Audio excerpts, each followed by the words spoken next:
been reading a pretty big book to pass the time in the pandemic, but it did more than pass the time. Jean Caillet is the author. She is a lawyer, lecturer, negotiator, and the author of The Northwest is Our Mother, the story of Louis Riel's people, the Métis people, and she ought to know because she is the great grand niece of Louis Riel himself. Jean, nice to talk to you again. Pleasure to be with you again, Allan. Now, I just want to start with a complaint that I have because I couldn't put the book down, and I was reminded of Mark Twain's review of Ulysses S. Grant's biography that he published. So he is a tainted source, but I was sort of wondering how it was going to turn out when I know that Louis Riel was hanged and has been a controversial figure ever since. I was kind of wondering how the Northwest was going to turn out when I lived in Regina and Vancouver, so I kind of know. So that is a compliment to your writing, but it was difficult to try to get to sleep and wake up the next morning and keep reading. So good for you on an excellent tome. Thank you. Let's start with the title, Métis, because I have heard Métis, Métis, and now you've given me a third pronunciation, Michif, is that right? Michif. Michif. So Yes. why all three? Well, I think that kind of reflects all the variety of peoples who are using the term. So the English is like, I, matey, Matey, right? That's sort of that's very Anglophone version of it, which of course dominates Canada these days. And the Métis is a very Francophone way of saying it. But the Métis themselves would have, and even my dad's generation would have called themselves Michifs.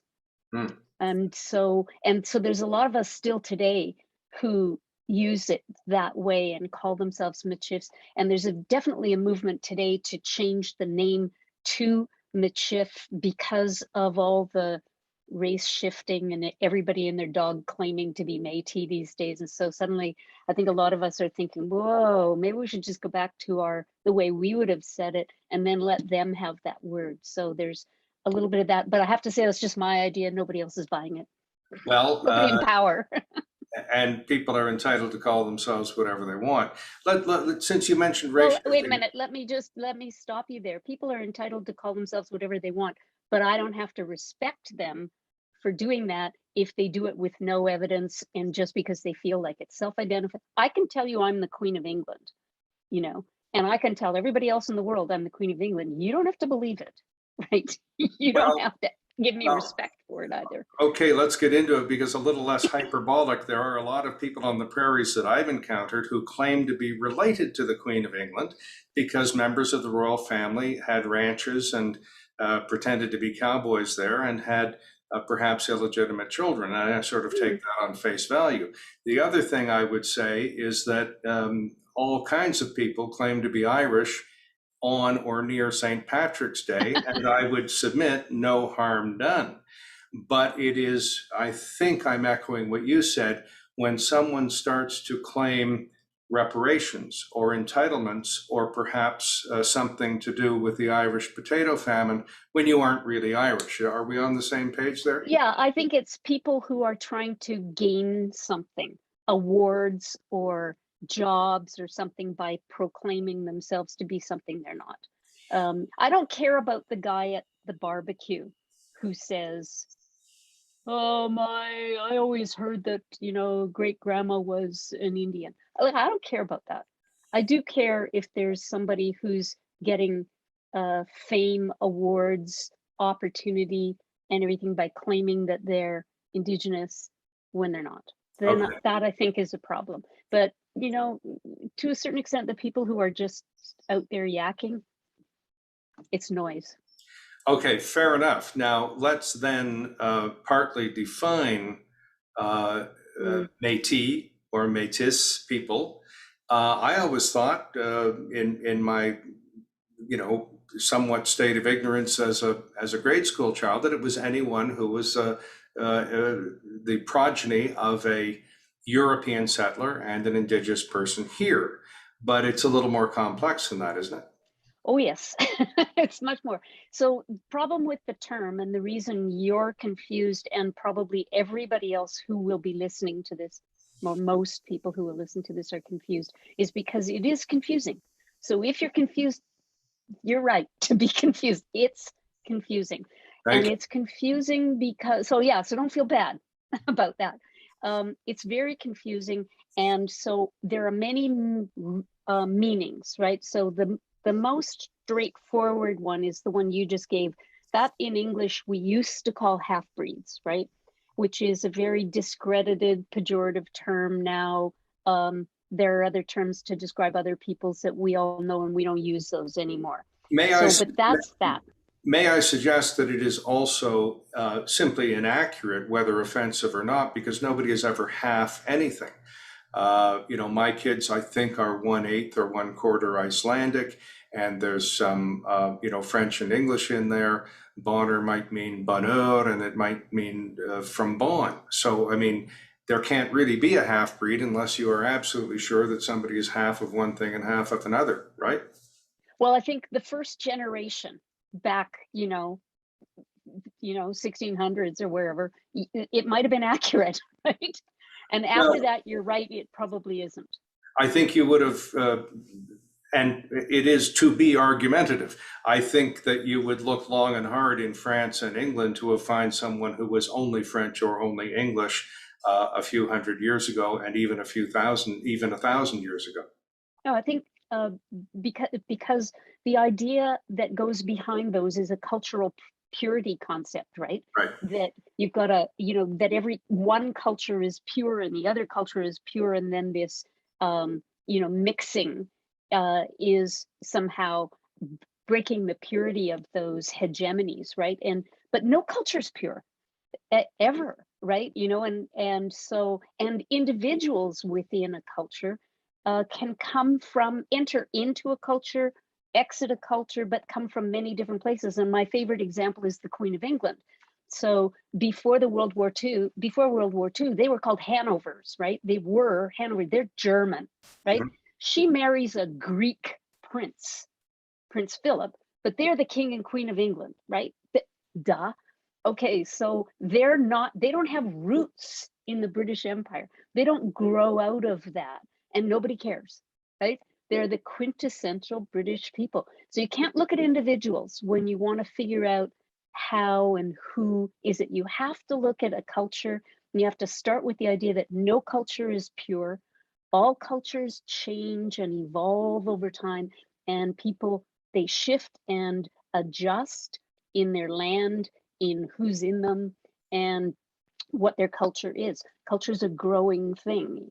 Okay, and you've done a good job in your book of describing how one would determine the citizenship of a Yeah, Métis person, and also the geography. And yeah. just to put my 2 cents worth in, I understand that there are no bona fide Métis east of Sault Ste. Marie, but please, you take over. How do you define Métis? Well, I think that the way I'm using it is the Métis are of the Métis Nation. They're a people. They are a people with their own language, with their own geography, with their own histories. So a people, that's what we have to grapple with first, is what makes a culture or a people or a nation. And by a nation, I don't mean state. Okay, so I do not mean like Canada or France or the United States. I mean a nation of people, which is, let's just loosely call it a culture. So you have to have, first off, an origin story, right? What is it that made that group of people not that group of people, right? So what is it there? And there's always a story somewhere. Now, it doesn't have to be true, doesn't have to be factual. It might have a little bit of fact in it. It might have complete myth in it, right? But something that is a story that everybody, and the most important part of it is that the people themselves call it their origin story, and they keep telling it over the generations, right? So, like I said, don't mix it up with fact. Although the Métis Nation origin story has a lot of fact in it. So some of it may be embroidered these days, but the basic idea, which was that they came out of this battle to protect their livelihoods, is essentially the basic fact around it. Now, it's been it's a much bigger tree than it was to begin with. Let's put it that way. But so you need an origin story.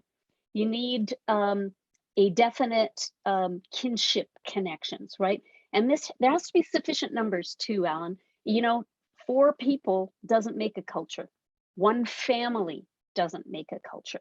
You got to have what I call, a critical mass of people so that they are enough, so that they see themselves as different from the others. And then another important thing is that other peoples see them as different too. So those are some of the big ones. They need a geography. Geography can shift and change over time. We see that all the time. You were talking earlier about France. Look at how the borders of France have shifted just between France and Germany, that Alsace-Lorraine situation, right? So Eastern Germany, right? It shifts, but there's a core that we call German, right? So that's it. You've got a core territory. It may shift. For Indigenous peoples in Canada, well, it could shift because a forest fire means that you don't use that territory anymore. Or you may have a war with somebody where you either take over their territory or they encroach on yours. So lots of things can make you shift, but what you don't do is pick up from the prairies and move to Louisiana, right? Like that's not what happens, right? It's subtle shifts here and there. And then I guess the other thing is a continuity over generations. This has to go over and over and over and over time to create these groups of people. So those are the sort of ideas that create a people, and they have their own language, their own culture. That means their own food, their own distinctive way of dressing. All of that changes over time because they get influenced by those around them, and they influence people around them. So there's stories too. One more important point, stories. A continuity of stories about how they acted as a collective in their own interests. And all of those ideas together is how you decide what a people is. Now, I was doing this nonverbal signal because I could hear people saying as they're listening to you, "Oh, well, wait a minute, that's a bit far-fetched. We know what a nation and a people and a land and so on is." However, in support of what you're saying, there was no Poland as a geographic area for about 1,000 years, but there were Poles.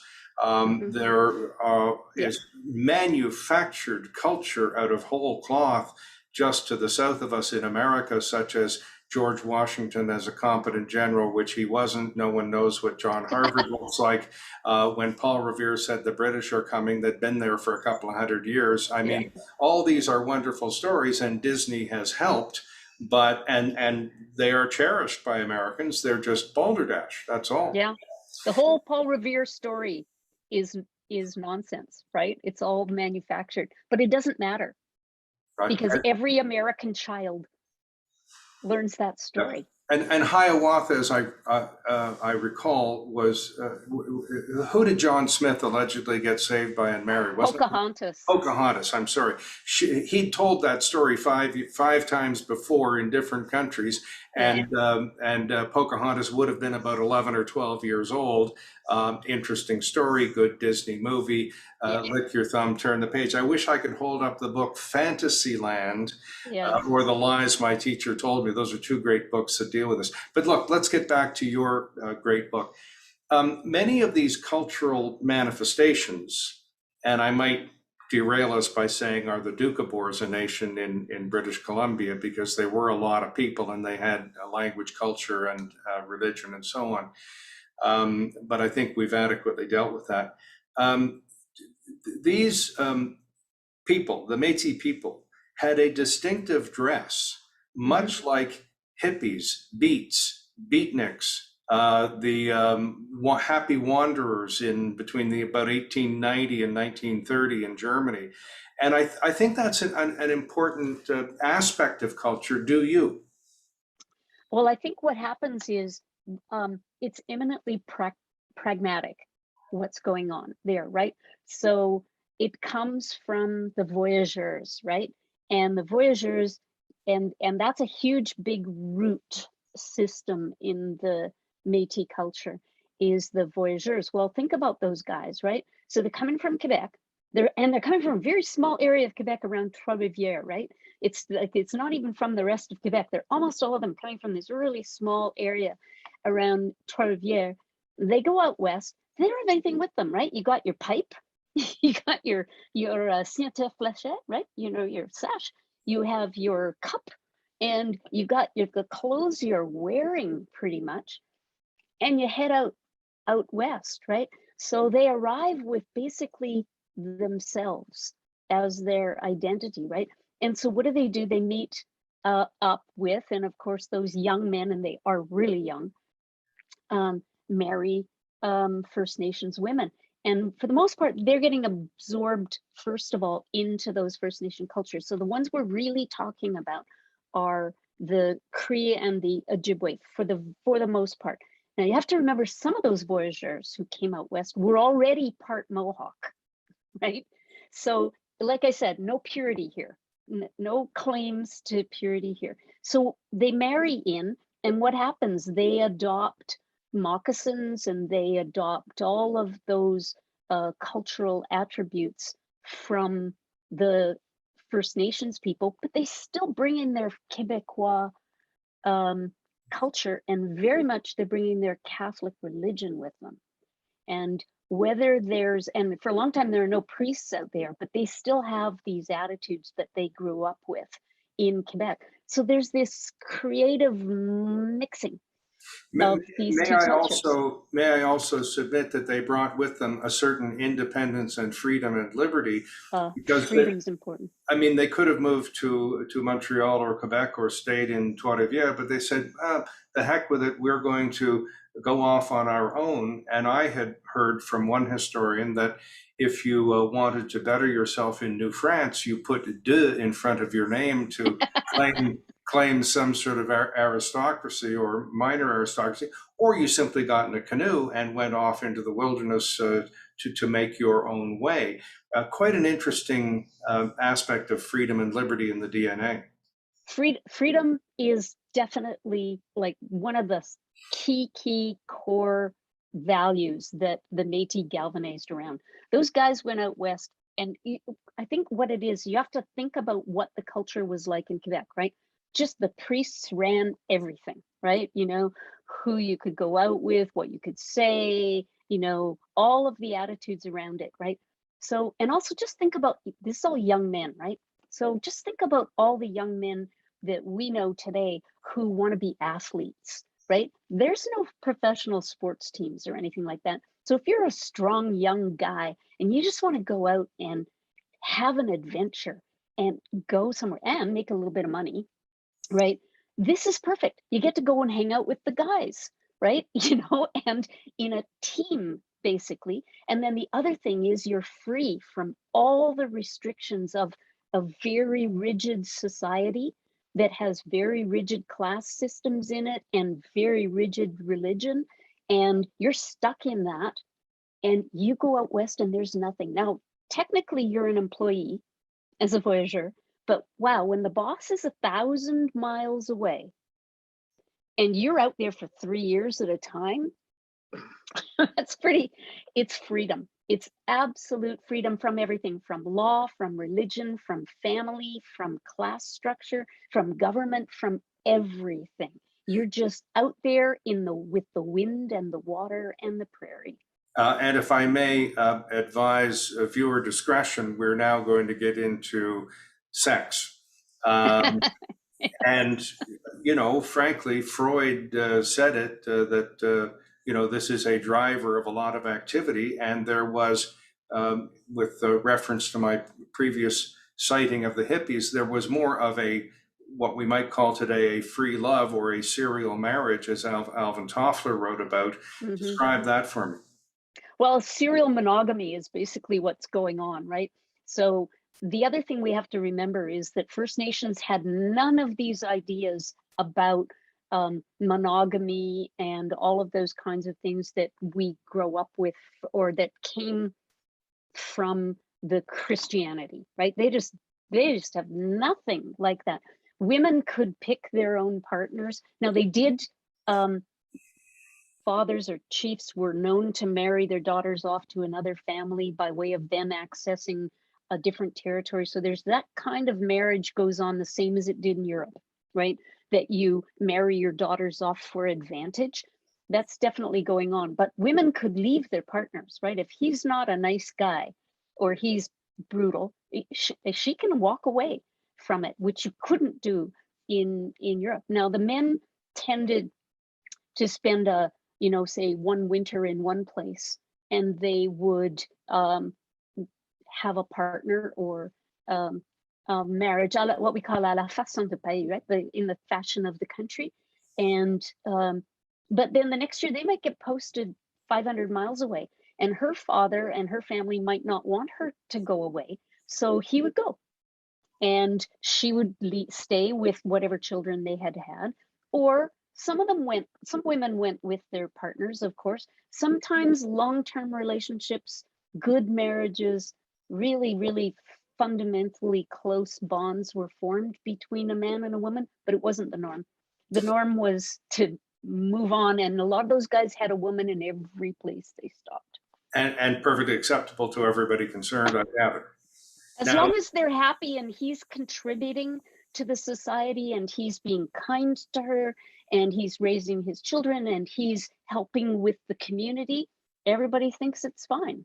And this manifests itself in the great Broadway play Kiss Me Kate, with the song I've Been True to You, Darling, in My Fashion. In my fashion, yes. When you say au façon de la pays, that's that. Now, we kind of didn't linger on the issue of geography enough. Mm-hmm. I have been given to believe there are no bona fide Métis east of Sault Ste. Marie, and yet I once worked for the Métis Nation of Newfoundland that has now changed its name. Newfoundland and Labrador have now changed its name. So yes. what are the geographic parameters of the Métis Nation? Well, the way I see it is that it doesn't even go as far as Sault Ste. Marie. I would say that the Métis Nation goes to the height of land between Lake Superior and Fort Frances area. So basically it takes in Rainy Lake, Rainy River, Kenora region, and that's it. Now, there seems to be Métis in Sault Ste. Marie, right? And in around the Great Lakes, but my theory is that they're actually a separate people, that they had early connections with the people on the prairies, but those got severed really early on, and they ended up sort of circulating intermarrying among themselves in the Great Lakes. So whatever is there, whether you choose to call it a Métis or not, and that's a big debate right now, if that's a Métis community, whatever it is, there's something there. It's not these people over here. So I think that there's the eastern gate is Fort Frances area, and the western gate is the Rocky Mountains. Okay. The southern gate really should go deep into the United States, but because of the American border, I think that's where we really have to call it these days. And the northern, I think it goes up to the bottom of Great Slave Lake, and that's a large territory, but it's a defined territory, and it's mostly defined by geographic boundaries. Right, and I can say as a former resident of Regina that anybody who wants to move to Great Slave Lake or Cold Lake, first of all, is welcome to it, and must also be very hearty. And I would also say that since Louis Riel lived in Montana, that you're right, it should be a little south of the border, but the border is now life. And by the way, I think you'd agree that these debates go on about, the Vikings sailed up the Seine and arrived in Paris, but France was never part of the Viking empire. Exactly. People travel, they look, they're tourists, and so on and so forth. Everything, all that stuff changes. One of my grandfathers said he was Polish, but he was actually born in what was at that time Lvov, which was part of the Austro-Hungarian Empire. And then it became part of the Ukraine, and now it's part of Poland. And I was in Poland a few years ago, and they said, well, does anybody have any Polish ancestry? And I said, well, yeah, you know what? I have a grandfather who was Polish. And they said, oh, what was his name? And I said, Mazur. And they said, oh, you're not Polish, you're Prussian. And I went, what? But they said, well, if culturally you had drawn the boundary of Prussia and not done a political boundary, Masuria, which is on the other side, would have been part of Prussia. So no, you're actually Prussian. And I said, oh God, Austro-Hungarian, Ukrainian, Polish, German, who knows what's the truth of it? But that's the same thing that's going on here, is those kinds of debates and discussions, and they are ongoing. And much more, shall we say, life-threatening and violent debates were going on in the heyday of the Northwest that we're talking about. Yes. You have the Orange Lodge, you have the Roman Catholic Church and the priests out there trying to control things. You have the Indigenous community, some of whom were at loggerheads with other Indigenous communities, but for the most part, I think there was some sort of rapprochement there. The Métis, and you had the two fur trading companies, and it was a melee. Can you sort that out for me? Well, you've got to pull that apart a little bit. The Orange Lodge doesn't arrive in the West until after the fur trade companies have merged. So the Northwest Company, or what we call the Nor'Westers, which was the group out of Montreal, generally thought of as a French company, but actually run by Scots. Then you had the Hudson's Bay Company, which is usually thought of as an English company, but it was also run by Scots. It's that, which is quite fascinating. You could do a whole history of Scottish influence in the fur trade, but nevertheless, so you've got those groups, the Nor'Westers coming, and the reason I'm going like this is because they come from Montreal across the bottom of Canada out west, so they go through the St. Lawrence, through the Great Lakes, over to the west. The Hudson Bay Company typically came by big ships in through the Hudson's Bay, and then they came down the river systems into the prairies. Now, the Hudson Bay Company for a long time, like over 100 years, did what we call sleep by the sea. They didn't go anywhere. They just sat there and waited for Indigenous people to go to them. And it's only when the Nor'Westers started pushing in that the competition forced the Hudson's Bay Company to get off their duffs and actually move out into the territory. So the Nor'Westers, that's why I talk about the voyageurs. They were there actively engaging, living in Indigenous communities, not holding themselves out as separate, which is why the Métis primarily come from that group, as opposed to the Hudson Bay Company, who came with a sort of much more of a sense of superiority and isolation, and we're us, and we're going to sit in our forts, and we're not going to live in your teepees and with you. And they even had rules: thou shalt not marry or get in sexual relations with an Indigenous woman. So all of that's going on with the growth of the Métis. The Orange Lodge, which we should talk about a lot more, doesn't come until the 1860s. No, but they do have their influence from their bases in Ontario.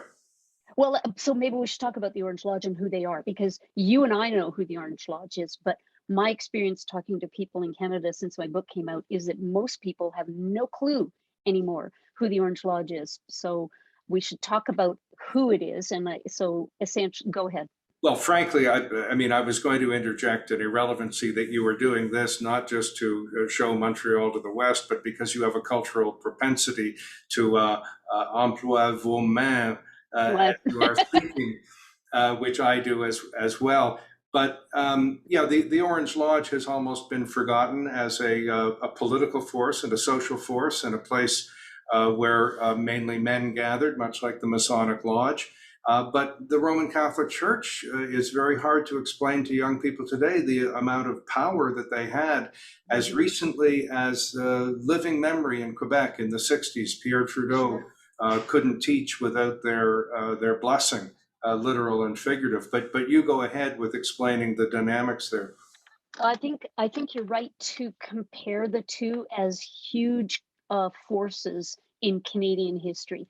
So, and they are diametrically opposed to each other too. So the Catholic Church, I think everybody knows, it's a religion by itself, male run, and very much pushing a well, they have in the one we had in Canada was what we call the ultramontain, which is basically that whatever the Pope's word is law kind of idea.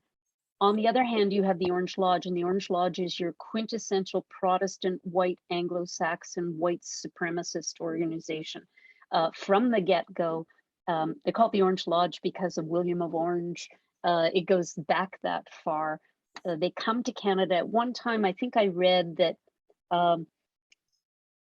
I can't remember exactly, I'll probably get the numbers wrong, Allan, but I think it's something like 1 out of every 3 males in Canada, in Ontario and Eastern Canada, was a member of the Orange Lodge. For example, every mayor of Toronto for 100 years was a member of the Orange Lodge. Sir Johnny Macdonald was a member of the Orange Lodge. So you have to remember that they had a plan called ascendancy, and it was I'm not making this up, that this was actually a written policy of ascendancy. And what it meant was that they wanted to put white Anglo-Saxon Protestant men in all the positions of power. So everywhere from the prime minister to all the cabinet ministers to everybody who's elected, to mayors, to premiers, to chief of police, to judges, everybody was going to be from the Orange Lodge. And they also had a particular hatred for French people and for Catholics and for Métis people, because they saw this misogyny, this idea of the mixing of races, to be a violation of everything they held to be important. So you shouldn't mix white, pure people with Indigenous people. So the Métis were a particular people that they really, really wanted to, and they took vows to actually exterminate. So that's what's going on. They go out west as the younger sons. So you've got the Ontario Compact, right? The family compact going on with all the big white Anglo-Saxon Protestant families that are running everything in Ontario. And so the older son is going to inherit. Younger son goes out west, right? So Jarvis Street in Toronto. So that's a classic example. So Jarvis Street is not named after the Jarvis who went out west, but his father, who, by the way, was a convicted murderer. So if we want to talk about renaming streets in Toronto, that's another one people should take a look at. But anyway, younger son goes out with the Orange Lodge, with the militia out west. And he's, when there's a gang rape that happens of a young girl named Laurette Goulet, who's Métis in Red River, when the Métis go to him, he's one of the colonels of the militia, and complain about this and want the perpetrators, and they had the names brought to justice. Jarvis said, it's none of my business. Now, the reason I think that's important is because about 3 years later, he's going to become one of the first senior officers in the newly minted, what will about to become the Northwest Mounted Police, subsequently the Royal Canadian Mounted Police. And so when you're talking about when Justice Deschamps says, well, you know, the RCMP is rooted in misogyny and racism and it's never going to fix itself. And I say, yeah, because on day one, it was created by the Orange Lodge members. That's whom all of those men were. Now, the Orange Lodge also forms the reason there's a recent book out about the Ku Klux Klan in Canada.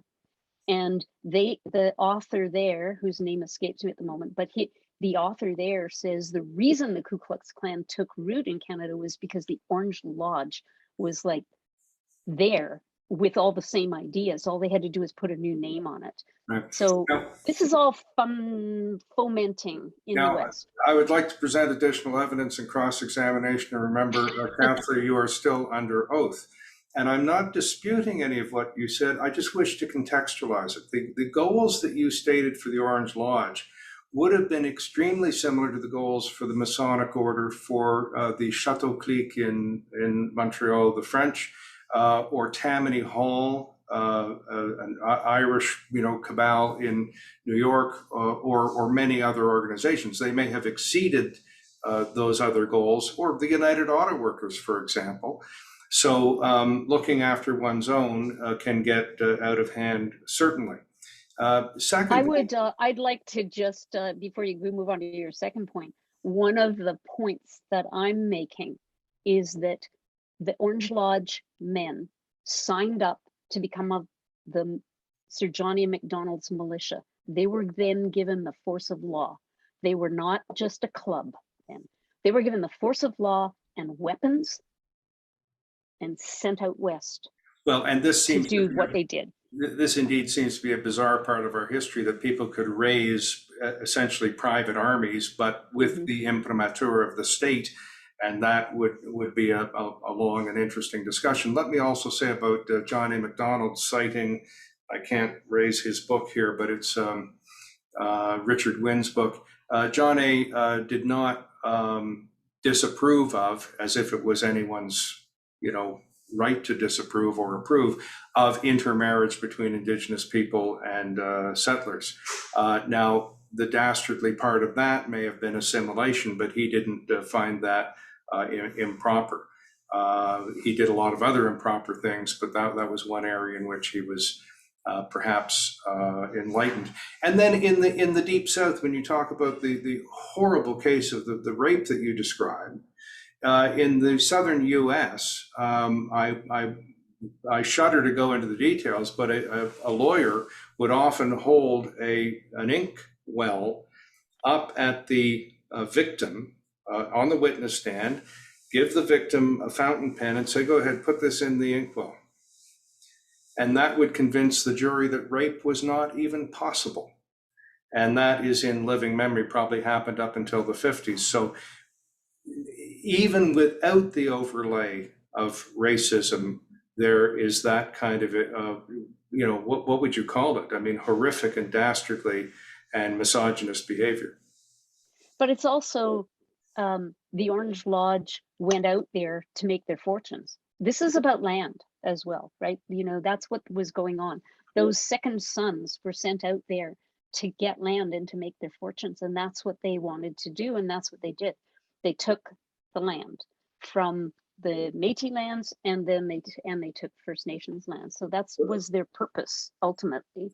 Yes, and not only the so-called Reign of Terror, which you described, the first resistance and the theft of all that land are topics I want to get into, but I want to stay on something that I think is really current. And you mentioned the term white supremacy.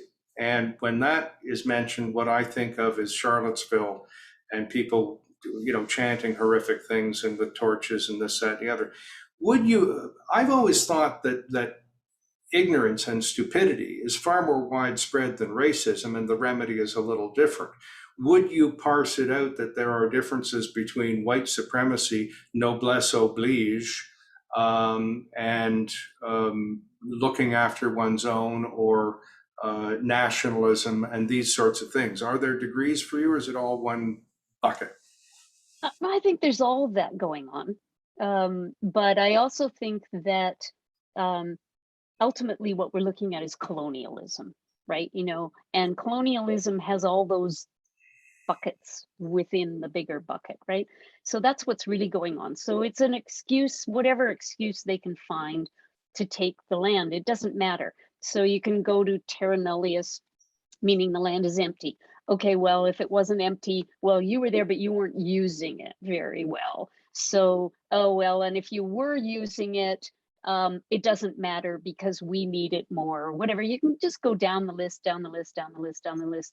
You're not Christians, so we get to take it, or you're not educated, so we get to take it, or what. It doesn't matter what the excuse is. Ultimately, what you're talking about is colonialism in all of its forms, and that's what it is. And colonialism, the people who implement colonialism use racism as a tool. They use whatever else you want to talk about, white supremacy. It doesn't matter because the excuses change and the reasons change, but ultimately it's still doing the same thing. It's taking the land and resources. You cite it isn't your phrase, but you cite a great phrase in your book that the Northwest was a colony of a colony, which makes me want to ask you, as a lawyer, what law should have prevailed or even could have prevailed in the Northwest when it wasn't Canada? I guess it may have been allegedly Rupert's Land in England and then sold to the Hudson's Bay Company. But, you know, who gets off implementing law in such um, an ambiguous territory as the Northwest Yeah. before it's Canada? I mean, and that's so interesting, isn't it? That it, to me, I think I describe it in the book as a smorgasbord of laws is really what's going on. It isn't that there's no law, there's just a ton of it.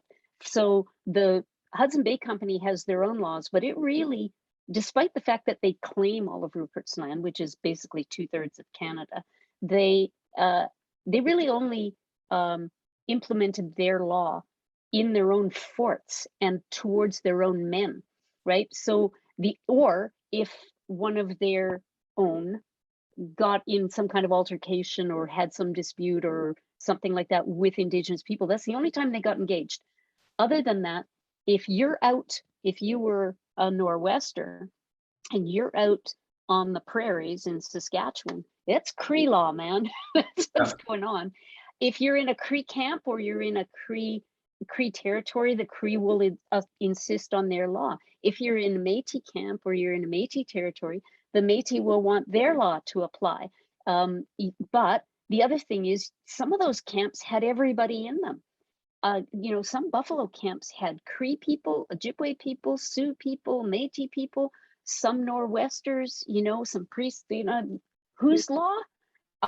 It probably was whoever was involved in the dispute at the time, their people would take something on. So what we have in Canada, it's a mistake today to think that we only have one law, because we have lots of law. We've got military law, we have religious law going on in various places with various peoples. We have Quebec law, we've got Indigenous law. Here we've got lots of different kinds of law. We have this idea that there's one law, but there isn't. There's lots. Well, if I may say, I don't have that idea, because the degree awarded at law schools today, as you know, is a degree in laws, plural. And critical legal studies would indeed point that out. There, you know, these people who say, well, what about the rule of law? I always say, well, great, which law? Yeah. From when? At what level of court? Is it a municipal bylaw or what is it? Now, you've articulated well the smorgasbord out in the Northwest, and I would say fair enough for the Hudson's Bay Company to implement policies, maybe even laws, regulations within its forts, such as a company today might have prohibition against drug and alcohol use, or mandatory testing, or, you know, whatever it is they had. But the fact that the powerful authorities would use whatever law they felt like using, including against Louis Riel, who was also an American at the time, and the American ambassador had asked for clemency. A law that John A. Macdonald had unearthed in a previous case when he was a lawyer. I think it was in insurrection or something like that. Could have been change of veneer, change of venue. Louis Riel could have been tried in Manitoba under different circumstances, was tried in Saskatchewan. So there is a certain fairness of laws emerging and evolving, but a certain unfairness of picking the one that you want at the time. Well, and that is exactly what Sir John A. did. And the law you're talking about was, I think, from 1350 or the 1300s anyway. And the reason he picked it was because it had a mandatory death sentence, right? So he had other options to choose from, but because he really wanted a particular result, which was Louis Riel dead. And we can all talk about whether that was a really stupid policy strategy on his part. I don't think it was unknown at the time that you shouldn't create your own martyr in your backyard. But he did that anyway. But he's picking and choosing law as well at that time. And you're right, he picked the venue. So if it had gone in Manitoba, it would have been under different set of laws and different rules. Louis Riel would have had a jury of 12, etc. He would have had a real judge instead of a political appointee for his judge who really didn't know what he was doing, or maybe did know what he was doing and was determined in advance to find Riel guilty. He would have had a jury of his peers in Manitoba, meaning there would probably have been 6 francophones on, which not everybody agreed with Riel, so it wouldn't have automatically meant that they would go with him. But one of the things that goes with the whole Riel, I almost thought of it as toxicology. He was toxic in a lot of ways. Like, he was so popular with some people, and it's a little bit, I don't want to compare him to Trump, but the sense that people are just vehemently fans of that man, and other people just can't stand him. Riel had some of those, qualities, in the sense that the Métis people adored the man. They thought he was a saint. They loved him. Francophones, for the most part, were very unhappy with him because of his religious ideas, not because of what he did politically, but because of his religious ideas. And that's the sign of the times back then, right? Is if you come out and you say, I think the Catholic Church needs some serious renovation and it's got real problems and I don't accept it, then all the Francophones are going to go, whoa, no, that's heresy, that's madness. That's what they called that, right? And yet the doctors who examined Riel said, no, he's perfectly sane unless you get him talking about religion. And one of the doctors said, and just because he's got strange ideas about religion, that's not insanity. We're almost at the trial of Louis Riel and the various procedures that mitigated against him, unfortunately. But you were talking about his charisma, and we kind of have a slight window on that type of person in history. Louis-Joseph Papineau in Quebec. In modern history, maybe Duplessis, Pierre Trudeau, even John Diefenbaker to a great extent. And yet people hated and despised many of those people for years. Mackenzie King as well. They got re-election, but many of them just hated them. Are you saying that that's the kind of person Riel was, and the kind of reactions? He must have been.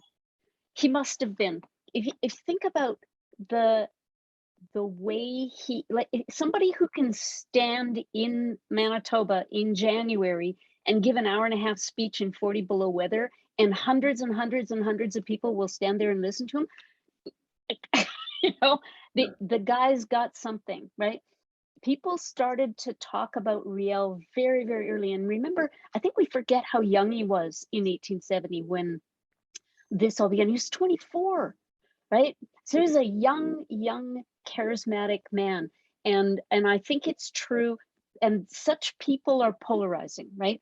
They gather a huge following for lots of different reasons, but then they also offend or alienate a large section of the population, and that's certainly true of Riel. Very much like, and the other thing is, Papineau was a big influence on the Métis. Louis Riel's father was a huge Papineau supporter, and the Métis themselves flew the Patriot flag and sang Patriot songs out on the prairies long after Papineau was gone. So there are huge links there between what happened with Papineau and so Louis Riel Jr., the one we think is so famous, he grew up on stories of Papineau. Right.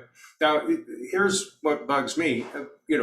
Whatever one thinks, and one would have to, I don't choose to, but read Flanagan's work on Riel, who says that, he was a divisive. I don't know what his thesis is, but that he should have been executed, I think. You'd know his thesis better than I. So what is it? In short, what is it? He's basically putting Riel he wants to pigeonhole him into a religious category and plunk him strictly into that sort of Joseph Smith messianic kind of character. I don't see Riel that way. I think Riel was way too political for that, and the man was deeply embedded in politics. And we have lots of people in the religious bucket. I mean, Tommy Douglas for one, Bible Bill Aberhart for another. Yep. We have lots of people who go from religion to politics. Preston Manning. Yeah, in Canada. Okay, but here's what bugs me. It's hard for someone like me not to root for Louis Riel. And as I'm reading your book, I'm thinking, geez, maybe he can get off, It's that kind of a very immediate story to me. But what bugs me is that he got elected 3 times. He was a duly elected member of the Canadian Parliament, signed in, sworn in Ottawa. And then where did the Parliament of Canada get off expelling him? You know, Yeah. the rule of laws, I grant you there are several, as we've discussed, and they may conflict, and the law is an ass, I grant all that. But boy, it seems extreme that this elected representative was not given his due. Well, and what I love is that when he was elected the second time, that's when Parliament booted him out, right? And they held another election, and the people of Provencher just voted him right back in again with an overwhelming majority, right? So I loved it. They were just thumbing their noses at Ottawa. Yeah, and there are marvelous times in Canadian history when that has been done and been done in an inclusive way. I think the voters of a unilingual francophone riding in Quebec elected Baldwin under the Baldwin-LaFontaine, coalition, and good on them. It was for the good of the country. And what a shame the Parliament overrode the will of the democratically expressed will of the people. I'm still kind of But outraged. also, Cartier, Louis Riel adored Cartier, and he emulated him,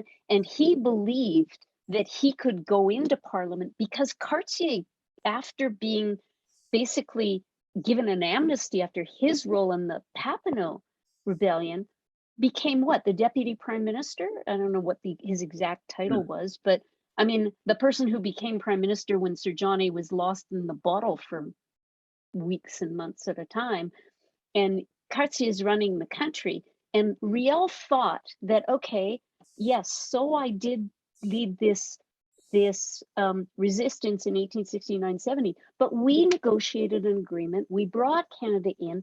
I can now become part of the establishment just the way Cartier did. And they wouldn't let him. And I have to say, why not?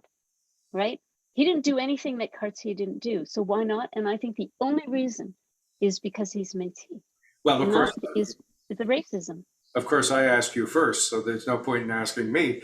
But the other outrage, in my view, is that Louis Riel marshaled the Métis to perhaps defend Canada from Fenian raids. I don't think the raids occurred out Yes. west, but he was willing to fight for Canada, known as the father of Confederation for Manitoba, a treaty or the Manitoba Act, part of our Constitution, and seemingly generous and lenient in war. I don't know whether he killed anybody, and I don't know whether you do, but he certainly spared a lot of lives and didn't take an opportunity to use mortars and weapons that he had at some time. Could have killed a lot more people, right?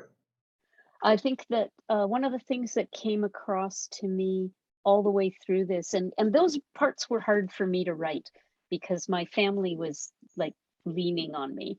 And the Métis themselves have expectations about what you can write about Riel. So those were difficult things to write. But I kept trying to look at it and go, okay, what was Riel doing? What did he actually do, as opposed to the, push away all the noise about him and just look at what he actually did. And when I look at it, I see a man who never wanted war. Certainly in the 1869-70 situation, he went out of his way to walk away from the possibility. Gabriel Dumont wanted him to go to war. There were all kinds of opportunities when those soldiers were coming up the Winnipeg River. They could have wiped them out, and the soldiers knew it. They were vulnerable. He could have taken the war road, but he didn't, because he knew that ultimately he needed peace. So I think he's the ultimate negotiator, the ultimate peacemaker in a lot of ways. So that was his background. When we get to 1885, you're dealing with a man he's different than he was. He's not the brash 24-year-old anymore, right? He's 15 years older. And also the circumstances are different. And he's dealing with a different group of people. But even then, what we hear about Riel is that he was in those battles with a crucifix. He and Maxime Lepine were riding around with a crucifix. They weren't sitting in those dugouts shooting. So my sense is that Riel was not a man of violence when it comes right down to it. Well, that's You what I know, think history shows. But do you think he killed someone in battle? I mean, he's done all these good and I don't think scientific. so. Yeah. Okay, that's I what I'm. don't think so, but we don't know that for sure. Yeah. And I'm not going to definitively say that, Alan, but I think that the evidence, nobody's ever said that. I find no evidence of Riel actually sitting there shooting at people or doing anything like that. Okay, now for those who are, hoping that they could follow this in chronological order or some sort of logical sequence, I mean, forget it. You're going to have to buy the book. And there it is. It is far more lucid than my questions are. The Northwest is our mother, Jean Caillet. And I highly recommend it. But let me then continue to go off in all directions. Because Madly? Madly, yes, because you're right. Gabriel Dumont, illiterate as far as we know, I think.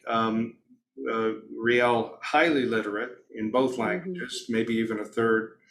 Gabriel Dumont was Yeah, a great warrior. And you talk about a battle with the Sioux, where there are 8,000 Sioux and a couple of hundred Métis. Outline how that turned out, please. Yeah, that's the Battle of the Grand Coteau. So I guess it depends on what you call literate, doesn't it? I mean, Gabriel Well, Dumont I, couldn't read and yeah. write. Yeah, and let me say the inability to write script on a piece of paper that someone else could read, but in terms of being knowledgeable, if that's the definition of literate, of course, Yeah. the military skill and the oratorical skill and so on. And being able to speak 7 languages, Mm. despite an incredible negotiator, and warrior. So all of that there. But the Battle of the Grand Coteau was a really fundamental story. Remember, I said at the beginning that you have to have stories that you adopt along the way that are stories of where your people stood up in their own name as a collective and defended themselves as a group. And that the Battle of the Grand Coteau is one of those, where the Métis stood up and they were fully prepared because the Sioux, it was overwhelming numbers. And the Sioux were attacking, and the Métis really thought they were going to die. And they dug in, and they had their, I guess one has to understand that the Métis, by that time, this is the 1840s, 1849, I think, are almost a paramilitary organization, right? They're always on the move, and they can mobilize into a full-fledged defense mechanism or attack mechanism on a dime, right? So they are born and bred in the saddle, all of them. They are wonderful sharpshooters. They know the land like the back of their hands. So if they're under attack, they immediately circle their wagons around. It gives them a barrier. They dig trenches inside. They pull all their animals and people in the middle, and then they sit there from their entrenched position to defend themselves. And this is what they did against the Sioux. So, I think a couple of days of battle, I think only one Métis guy died, but dozens of Sioux. And in the end, the Sioux stepped down and said, okay, we're not going to fight you anymore. And they called the Métis the masters of the plains, and they said, we're never going to fight you again. That's it. So it was a huge turning point in the Métis story. And one of the big important points of that is that the Sioux, by saying we're not going to fight you again, are not just saying we're not going to shoot at you, because in fact they did over the years. There's still running, sniping going on, but it's about sharing resources. That's really what was going on, is the Sioux were attacking them because they thought the Métis were moving into their territory for the buffalo, and they were moving into their territory. So when the Sioux back off and say, okay, we're not going to fight you, that's a statement that you can come into this territory and we will let you. And there's an agreement there. Now, it's an agreement that was made at the point of a gun, but it's not unlike the barons going after King John in the Magna Carta, right? Which is, okay, you're going to give us this at the point of a gun, right? So you don't always achieve things by sitting nicely around a negotiation table, All right, well, but they get there. let's linger on tactics, because the tactics that you describe of circling the wagons and creating what would have been called in the American Civil War some years later earthworks, or Yeah. trenches, trench warfare.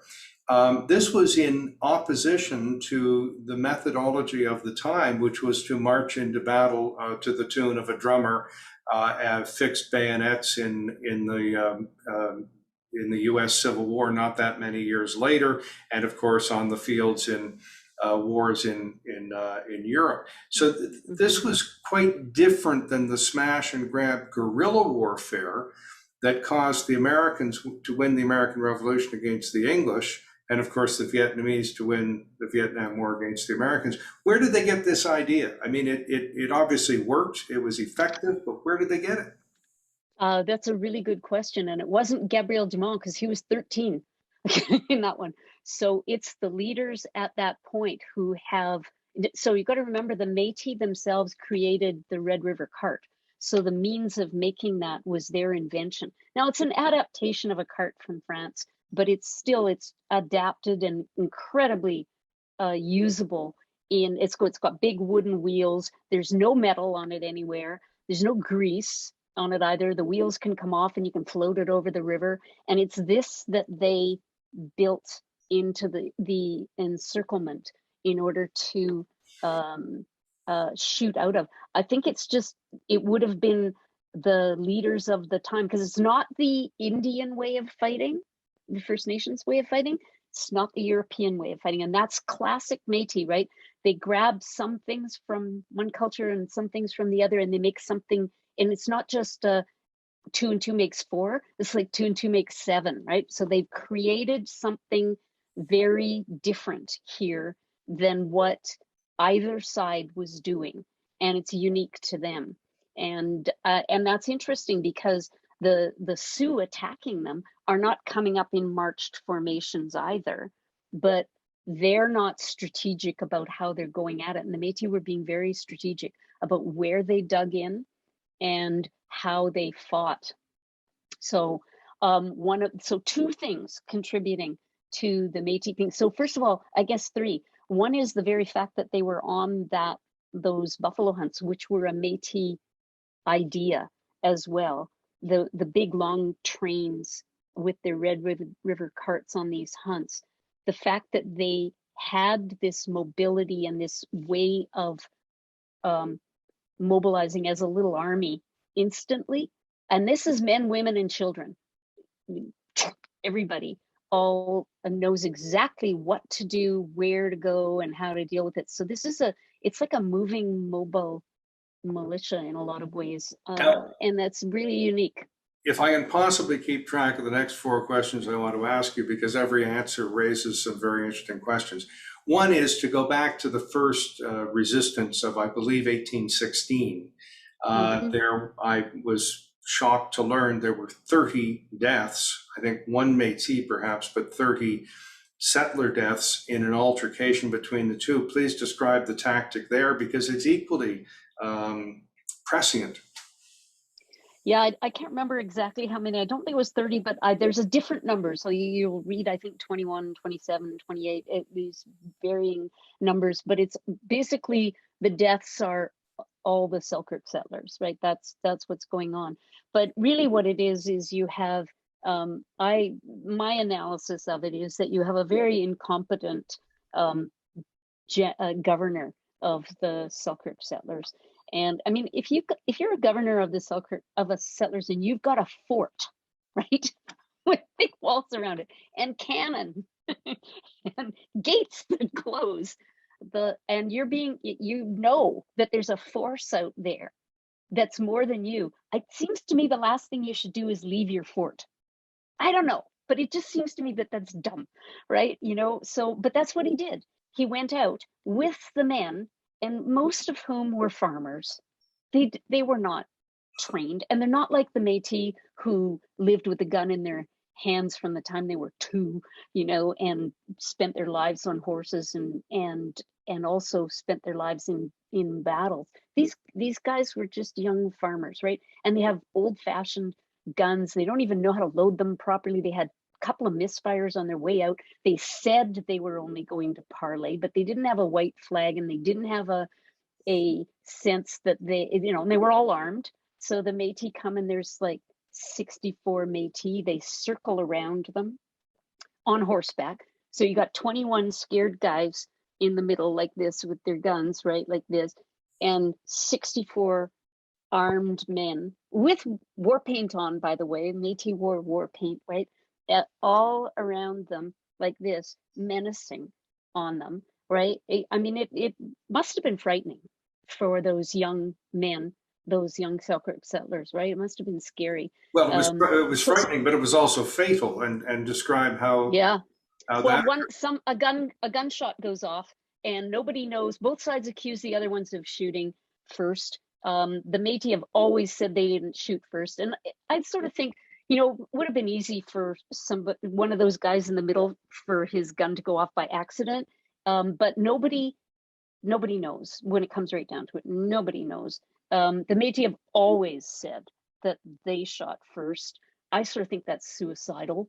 I can't imagine anyone doing it on purpose, but by accident could happen. Meanwhile, then everybody starts shooting.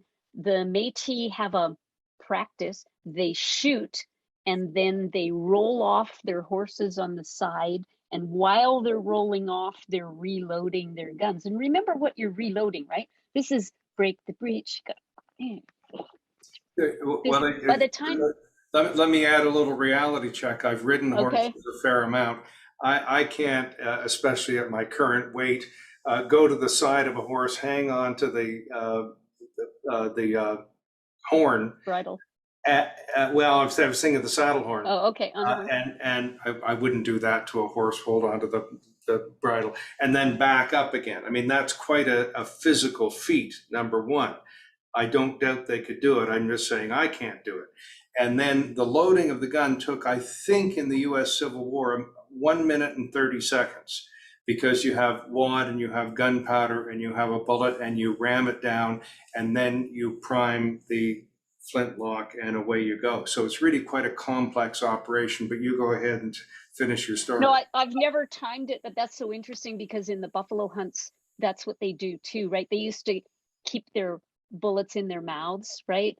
But they didn't bother tamping a lot of times, right? So, which is dangerous, right? Because the bullet can roll out, and anyway, there's lots of danger in it. But anyway, they took their shot. I'm not sure they came back up on the horse. They may have rolled right off and come up standing beside the horse. We don't know that for sure. But the story is, or they could have took a shot. They could have shot under the horse's neck as well. Any one of those three things would be extremely effective because you're using the horse as a shield. And maybe some of them did all of those things, right?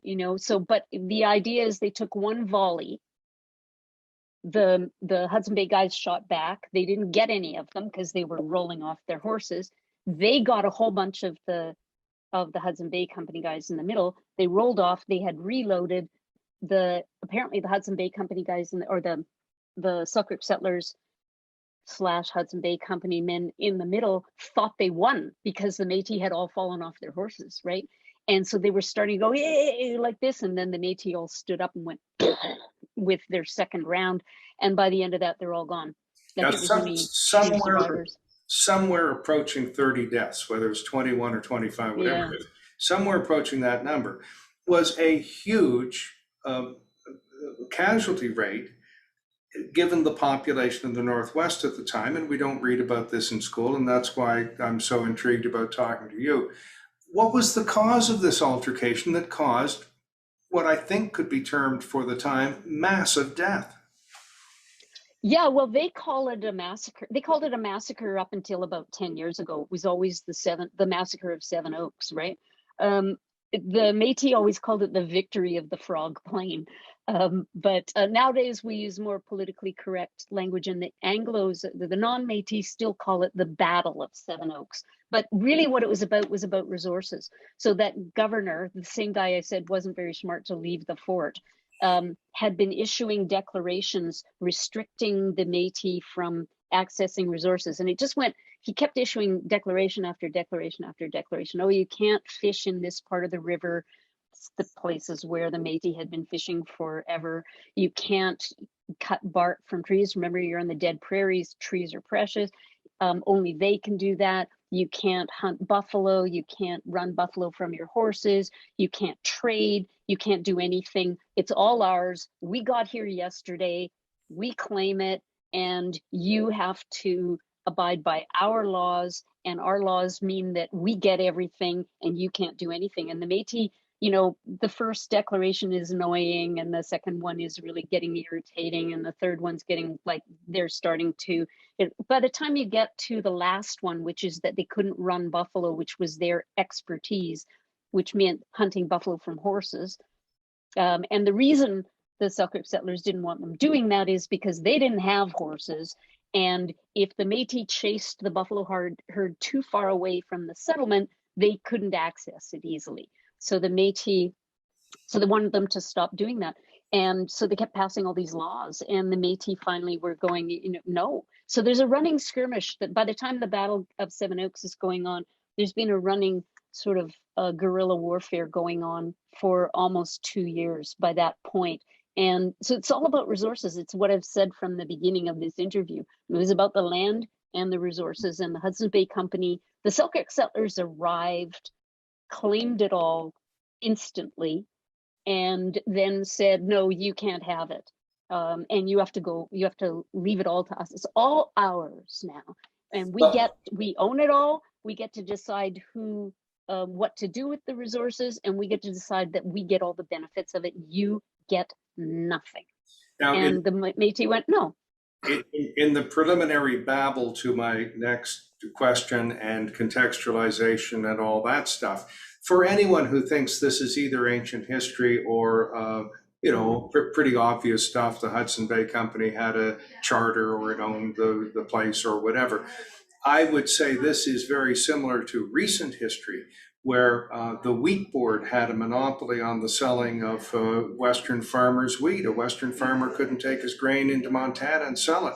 The crow rate made it difficult to sell finished goods, but easy to import finished goods from Eastern Canada. The so-called national policy, the closing down of a lot of industries in the Maritimes, including the Marysville Cotton Mill. These are all kind of things of a piece, it seems to me. Does that sit all right with you? You know, anything that is the newcomers arrive and decide that they are going to appropriate the resources to themselves. And then over the years, they keep bolstering various means of keeping it. You know, it doesn't surprise me at all. What we got, though, was in that day and age, in 1816, the stupidity of it is that you can't do that if law requires the general compliance of the public, right? 98% of people have to just comply with the law because they do, right? You can't enforce on everybody. You just can't. So you either have to have this overwhelming majority to enforce the law, or you have to get everybody to comply with it. And here we have the governor there. He's a minority, vast minority, and he keeps making laws that he has no ability to enforce, right? And it's the ultimate colonialism, right? Which is, we arrived, the land is ours, we take it. Well, you know, it's funny you mentioned the word stupidity. It's a favorite of mine when I look at history. And if that governor had even been reading his King James Version of the Bible or looked at natural law, it must be understood, widely spread and accepted as a norm by the majority of the people, as you just talked about. I've used the vernacular phrase, where did they get off, a couple of times in this interview. And I'm saying it again, where would anybody get off confiscating someone's pemmican, which was, I mean, barely edible, I think. It was dried meat and some berries and maybe some sand and dirt and what have you, but it was a little bag of something that would keep you alive, a little farther down the food chain than hardtack. And where would they get off restricting the hunting of buffalo? If you had thought about it for a moment, you'd say, well, here are a people who can feed themselves and trade with us for the hides and the horns and the other parts of the body, or even the meat. You know, it really is remarkably stupid, those restrictions, and certainly, as you lawyers might like to say, ultra virus of that person's authority, I would say. Well, it's, sorry about that. Uh, the men that the Hudson Bay Company sent to Red River, and there's a series of them, were, let's just say, not the best of the best. They were not the sharpest knife in the drawer. They were arrogant. They had no strategy, no tactics, no sense of anything except their own privilege. And they were you would think they were in London or something, that they could implement these kinds of rules. They had no sense of the fact that they were British wasn't going to get them what they wanted. Now, yes, when they first arrived, the Métis were very kind to the Selkirk settlers. They hunted for them, they helped them out, they gave them all kinds of things to get them settled because they didn't see them as a threat, right? It's only when they started to impose their laws and that was going to appropriate all the land and resources for themselves that the Métis started gradually turning against them. So monumentally stupid. Where did they get off? I mean, to me, looking at it now, you just look at it and you just go, how could they be so stupid? And there were men there, though, who knew that this was stupid, right? And tried to run things the other way. But ultimately, the governor had all the power. And if the governor is an idiot, then he gets everybody around him in trouble and killed, and gets himself killed. Now, we were talking about the skill of the Métis, and when you describe, you're probably galloping, but you could be cantering. You're certainly not trotting on a horse, and you are going lickety-split, let's say, on a horse. You are then musket in hand, musket ball in mouth, powder in hand, reins over the horn or in your mouth or something. Describe then how someone loads and fires that gun. And there was someone you document in your book who killed 13 buffalo in one hunt using this method. Please describe it. Well, I mean, it's called running the buffalo, right? So that's what they did. It's incredibly dangerous, the way they did it. So, you were describing earlier the tamper that they had, right? Well, the Métis rarely used that. So the method of putting the powder in, putting the ball in, but not tamping it down meant that it could explode on you. So there were accidents, there's no question about it, but the buffalo are stampeding, and you're on your buffalo runner horse, and you come up to an animal, you shoot it, you drop some kind of little marker, a little piece of cloth or something on top of it. Meanwhile, you're reloading, you're still running at full speed, and you go again. Drop your token, away you go again. An average Métis hunter would do 5 or 6 buffalo in a run. A really good runner like Gabriel Dumont would do like 12 or 13. That's extraordinary to do in a stampeding herd. And you document that after putting the powder and putting the ball in out of your mouth, they then, instead of tamping it down, hit the musket on the saddle horn to pack it all down, and it certainly could have exploded, and then fire it. I mean, absolutely remarkable eye-hand motor control. If it were a sport today, it'd be in the Olympics.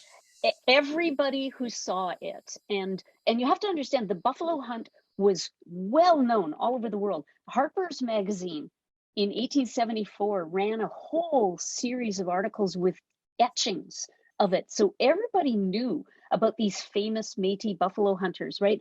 And everybody who watched them was just blown away by the skills. by their horsemanship, by the way they did this, by their absolute mastery of running the buffalo, and their abilities, these incredible athletes out there. So, and I've read, I can't tell you, like 50 accounts of everybody from soldiers to explorers to other, Americans, tourists, everybody who saw this was just marveled at these Métis hunters. And that's extraordinary to read about this, and I hope somebody appreciates the skill and athleticism that went into this. And it also was hugely important because that's their food for the whole year. And then someone gets the bright idea of exterminating the buffalo, carving them up for the hide only, leaving the meat to rot. Buffalo Bill Cody, Bat Masterson, some of these famous characters, Bat Masterson being from the Eastern Townships, that's what one of the things they did. And then handing out rifles on the railroad to shoot buffalo from a moving train just for something to do. Wow, interesting in a hungry world that we destroyed that food source. The Americans also went on a campaign to obliterate the buffalo from around the border because they didn't want American Indians on the border. They wanted to keep the border clear. So they also wanted to starve the Indians into submission. And so the American Army went on just a eradication, obliteration of the herds. So all of that together was, and the fact that the trains now in the American side came close enough to the herds, all of that, and it was so fast.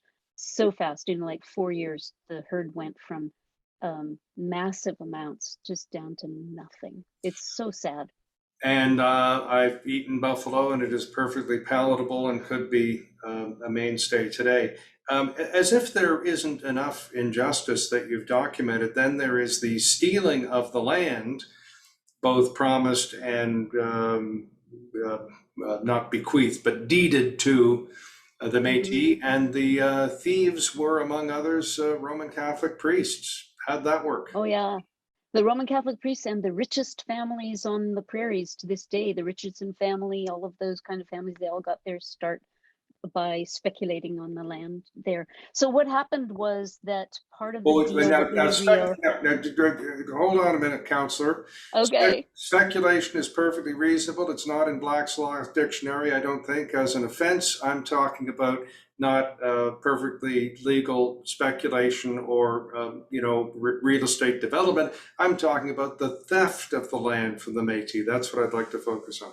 Well, okay, so let me explain the way I'm using the word speculators, because so we have to talk about how that happened, though, how the Métis were supposed to get the land in the first place. So Louis Riel negotiated, not his negotiators, so but the Métis Provisional Government of Manitoba negotiated 1.4 million acres of land to be distributed to the Métis in the Manitoba Act. And that's in the Manitoba Act, which is part of the Canadian Constitution today. That was the first about the land. And so there were coupons given out there, and that's really what they are. They're like a coupon, like a box top off a cereal carton almost, right? Okay, a little coupon that says that you're supposed to get, you as an individual are going to get 240 acres of land, or 160 acres of land, or 80 acres of land. There's different denominations, but what happens is it's just a coupon promising you this, right? So it's worth something. So as the scrip commissions or the Manitoba Act commissions are going around, they set up a tent and they have the Mounties on either side of the entranceway. No pressure here, no, we just have the Mounties there for looks, right? Because we all like their uniforms, right? So you have to walk through the Mounties to get there. You walk in, and there's a guy there, a commissioner, and he asks you a whole bunch of questions, most of which you wouldn't understand legally. So commutation, have you ever commuted your Indian from an Indian treaty? Like, okay, people today don't know what commutation means. I Right? can tell you, I can give you another example. People today in Eastern Canada don't know what a grid road is. They think of concession roads, so you could get confused today in your first Sure. language, but do carry on. Yeah, so commutation just means you're switching one thing for another. Basically, you're commuting from one. We commute from one place to another, so it's basically you're changing from one place, one thing to another. So basically, they ask them a bunch of questions. Those applications are a gold mine of genealogical information because they asked you, who was your mother, who was your father, was your father a half-breed or that's the word they used, right? So your mother, how many kids did you have? How old were they? Where were they born? Da, da, da. So there's just all this wonderful information, which also tells you how mobile everybody was because there's a child born every 2 years in a different place as they're traveling. Anyway, this is supposed to get you your piece of land. So you answer all these questions. They give you this little script certificate that is a coupon, which you have to take to a land title office in order to redeem. The land title office could be hundreds of miles away. But anyway, you walk out of the tent, you're walking out of the tent. The priest has his own table and you walk by him, and the priest says, "Wouldn't you like me to look after that for you, my son?" Now, the priest isn't even offering you anything for it. He's just saying, "Let me look after that for you," right? So a lot of people who were very much under the sway of the priests would give them their script coupons, right?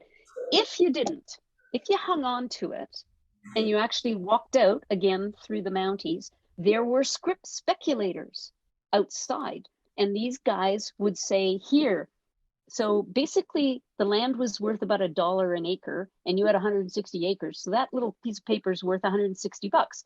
But most of the people had never seen cash before, and they didn't understand the value of the land.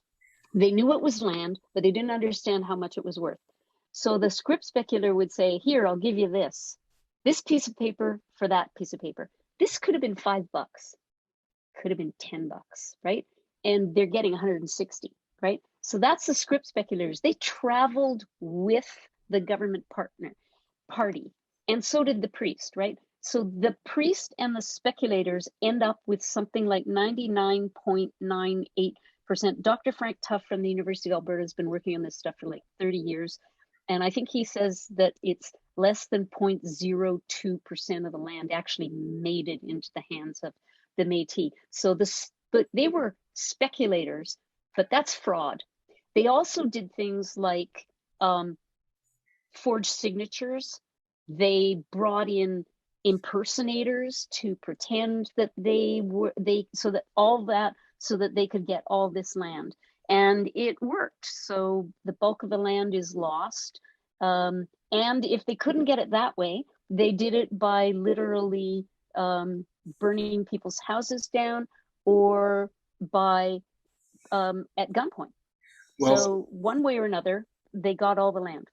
Well, Councillor, I would submit that buying land at well below market value could be termed good business, sharp dealing, dealing in bad faith, and the Supreme Court, I believe, has ruled on sharp dealing, for example. The fraud, signatures, etc., is a criminal offense, I think. Mm-hmm. And then that leads us to the priests. And surely that is theft, which is a criminal offense, taking possession of something for safekeeping and not returning it. Would that cover the spectrum of offenses? I think so. One of the trials I ran, I asked an elder who remembered, like he's long passed now because this is about 25 years ago, but he remembered as a little boy going into that tent and coming out again. And his parents didn't give their script to the priest, but his aunt did. And I said, "So did anybody ever get it back?" And he just shrugged on the stand. He just went, "Never know, nobody get anything back from the church." Okay, we are in some sort of era now of at least disclosure or discovery of some of these dastardly events. Let me know, we can't relive the Riel trial, although they still do, I think, in Regina. That's a mainstay when I was there. But at any rate, where are we at now with the Métis, with the land, with the grievances, with the Constitution, with their rights, with everything, the leadership? Where are we at? Well, okay, with the only land negotiations that are going on right now is with the Manitoba Métis Federation. So they took a case all the way to the Supreme Court of Canada about the loss of the lands, and they won at the Supreme Court of Canada. The Supreme said that there's unfinished business here, that this was a constitutional promise. This was the Compact of Confederation. It was the deal that Louis Riel made with Sir John A. Macdonald. And on the basis of that deal, they put down their guns and agreed. And so that has to be honored. Okay, so Canada immediately turned around and wrote a letter saying, well, the court didn't say we had to do anything about it. They just said that it was unfinished business. Which was a monumentally stupid letter to write. In about 2015, I think they wrote that. Anyway, wiser heads prevailed in the federal government and they began to negotiate. My take, I'm not their negotiator, but my take would have been, okay, the Constitution says 1.4 million acres of land. I would have gone, okay, that's my first opening ask on the table is 1.4 million acres of land. That's what we want. So, but the problem is this: Canada is willing to negotiate, but Canada doesn't have 1.4 million acres of land in Manitoba. You have to get the Manitoba government to the table. And the Supreme Court of Canada let the Manitoba government off the hook in the case. And so the Manitoba government, and you've probably been reading about Premier Pallister and his wonderful love of the Métis. And so the Manitoba adamantly refuses to even come to the table. So they're negotiating self-government and all kinds of other things right now. But until the Manitoba government comes to the table, that land issue is going to be unresolved. And I would not be surprised at some point if the Manitoba Métis Federation takes another case to the Supreme Court of Canada to force their hand. Jean, I'm not a lawyer, so I may have an advantage in helping to resolve this legal dispute. What was Manitoba at the time? Wasn't it the postage stamp province, a very small area of land compared to what it is today? When was the 1.4 promised? The 1.4 million acres comes in the Manitoba Act at exactly the same time that the postage stamp province is created, same day. So it's part of the same act. And theoretically, the 1.8 million, the 1.4 million acres should be in the postage stamp province. But quite frankly, I don't think the Manitoba Métis Federation cares. I think they would take land. Some land outside of that in Manitoba. That's exactly what I was going to argue, that what is today Manitoba could be interpreted as the locus of that land, and let's find 1.4 million acres somewhere around there. Or I might even argue that the intent was the acreage, the location was a secondary intent, and if some of it is in Saskatchewan, well, so be it. But I'll leave that to others. It won't go out of Manitoba. There's no way that will happen. But the 1.4 million acres of land, the Hutterites got a grant that's 1 million acres of land. So there's lots of land. There's land available. We're rich in land in this country. There is no reason that this couldn't be solved. But the Manitoba government there's a new premier. Pallister's gone, but they're not notably friendly to the Métis. So well, you know they what? haven't changed much. In some respects, I'm not sure it's the court's business for people to be friendly to each other or to regulate friendship. And as a natural law provision, I'm trying to think of the example. I think you might appreciate this. Gratitude is a normal human trait, but you can't legislate it. You can't require people to be grateful.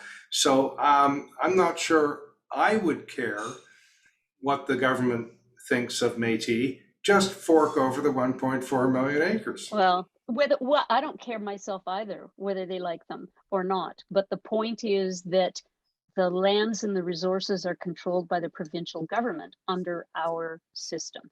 And so we need the Manitoba government at the table if you're going to talk about 1.4 million acres coming out of Crown land in Manitoba, because that's what it will come. It won't come out of private lands, come Right. out of Crown lands in Manitoba to the Manitoba Métis Federation. Yeah, you mentioned the Crown, and you also mentioned Her Majesty a while back in less than glowing terms.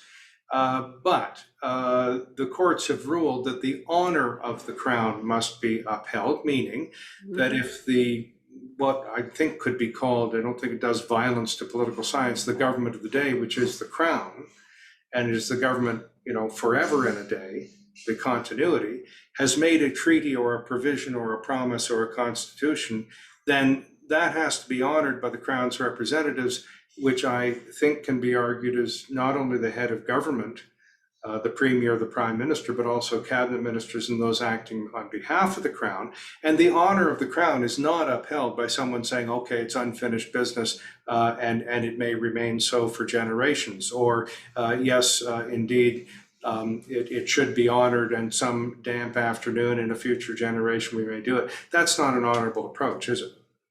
It's not, and that's why I said I wouldn't be surprised if the Manitoba Métis Federation decided again to take Manitoba to court, saying you have to participate in these negotiations, like not to even come to the conclusion of the negotiations, but you have to sit and negotiate in good faith towards the resolution of the 1.4 million acres of land that is outstanding. And Manitoba won't even come to the table. But this is exactly where British Columbia was up until, I think, 1993 on treaties. They wouldn't come to the table either. So, I think they'll have to come at some point or another. We have to wait for more enlightened leadership, I think. Now, for those critical of my interviewing skills, and that would be many, many, many, you're going to have to get the book yourself, The Northwest is Our Mother, Jean Caillé, and read about the tactics and the strategy and Louis Riel and the court case and the law. And I mean, there's a lot of, detailed stuff in there. Have I left out anything of substance, especially about where we're at now with the Métis and their struggle for, I think we should say, justice? I think the only thing that is, perhaps we haven't talked about right now is the current state of identity issues, which are all over the news these days. I mean, we just had a new one about the head of the health in Saskatchewan. So we have a phenomenon happening across North America. It's not just in Canada, and it's not just about First Nations people. It's also, I think it was woman who was the head of the NAACP in the United States, claiming to be Black for years, and turns out a regional NAACP, and that's a very interesting case, because as one of my fellow authors of a new book on the pandemic and emergencies, Leslie Ann Plummer, states, that is a special position that a white person can have through tanning or makeup or what have you to pass for Black, much more difficult to go the other way. Yes. And so what we've got is the same thing happening with Indigenous people across the country. So this is what I find it fascinating, because, I grew up in the 50s and 60s, and, in my day, nobody wanted to be Métis. I mean, we were stupid, drunk half-breeds. We had diseases. You didn't want to touch us. You didn't want to have anything to do with us. We were not something anybody wanted to be. So the fact that we're the flavor of the month these days is just astonishing to me. I often have my jaw on the floor and the sheer numbers of people who are doing it. And we're talking about hundreds of thousands of people in Eastern Canada, basically from Ontario West, are now although we just saw one in Saskatchewan. So here we go, all over the place, who are suddenly deciding that they're Métis. And it's just a mind-boggling, we call them race shifters. And it's just, or pretendians, right? So people who are doing this for whatever. I mean, we've seen the Joseph Boydens and the Michelle Latimers and the Elizabeth Warren, all these people. And now there's Carrie Barassa in Saskatchewan. Like, there's a whole bunch of people who are doing this, and it's just mind-boggling to me but that's what we're dealing with today. It's a huge issue. And yet, Jean, as Shakespeare said, there's nothing good or ill, but thinking makes it so. If you're pretending to be Irish on St. Paddy's Day, carry on, sober up, and enjoy yourself. If you are showing solidarity with Indigenous people or Métis, as the great Thomas King wrote in his book, The Inconvenient Indian, in the 60s, everybody wanted to be Indian, including the Indians. It was cool to be authentic and to be close to the land and have this history. Solidarity, no harm done. Seeking to represent a group to which you don't really belong, or seeking some sort of special status in employment situations and so on, harm done, wouldn't you say? Yeah, I think so. And I think that, so for Métis, or what's going on today, just to sort of recap where we're at, I think the race shifting thing is an issue. The land and resources continue to be an issue. And I think that what's going on, though, is I want to end on a little bit of a positive note, because I see that I see a lot of hope in where things are going right now. So yeah, we can talk about the race shifters, and yeah, we can talk about the fact that Manitoba's not coming to the table in the Manitoba Métis Federation. But I see huge shifts in public consciousness right now. I think that the idea of how Canadians thought of Indigenous peoples even 5 years ago is 180 degrees different from where we are today. And I think that is going to continue to change, because I think that, what a marvelous opportunity I had to write this book, right? That HarperCollins came to me and asked me to write this book, right? And paid me to write this book. What an opportunity. I would never have thought, if I had tried to pitch this, if I thought, oh, I want to write a history of the Métis Nation, I would never have thought that a major publishing house would have published it, right? So the idea that they're starting to write the histories of Indigenous people, that there are atlases now, that they're talking about changing the names and redrawing our maps, the fact that stories are being told, there are films out there, there's all this information now about, and it's not all negative, it's not all about residential schools, right? Some of them are just really good whopping tales, right? So, and I'm currently right now working on a film of this book. So we are, I think these are all really good signs and good vision into the future for me about Canada's relationship with its Indigenous people, with the Indigenous peoples who live on what we now call Canada. I think we're doing better, and we've moved the yardsticks a long way. And I'm hopeful. I am about the future. Well, here, and let's leave on a couple of other positive notes. You talked about growing up in the 50s and 60s, and I won't get too syrupy and say you look too young, but do you remember the great Canadian broadcaster Gordon Sinclair? Of course. He was on Front Page Challenge, and he always would have asked you, how much did you get paid? What was the print run? What are your royalties? How much are you getting paid for the film? But I'm not Gordon Sinclair, whom I vaguely knew back in the day, so I won't ask that question. But I'll say two other positive things, if you don't mind. You mentioned the RCMP a couple of times, Northwest Mounted Police, of course, their precursor. And they do deserve some scrutiny, as you're talking about, or a lot of scrutiny. Let's say we've had a Royal Commission in the 70s about them. We have inquiries and so on. But one positive word. James Daschuk, your great academic colleague at the University of Regina, has written a book called Clearing the Plains about the dastardly public policy. And in it, he notes that the Northwest Mounted Police began as the savior of Indigenous people, distributing food and helping to inoculate them against smallpox and virtually eliminating smallpox, and were later seen to be an oppressor. So they did, again, as Shakespeare said, nothing's good or evil, but thinking makes it so. They did some good back in the day.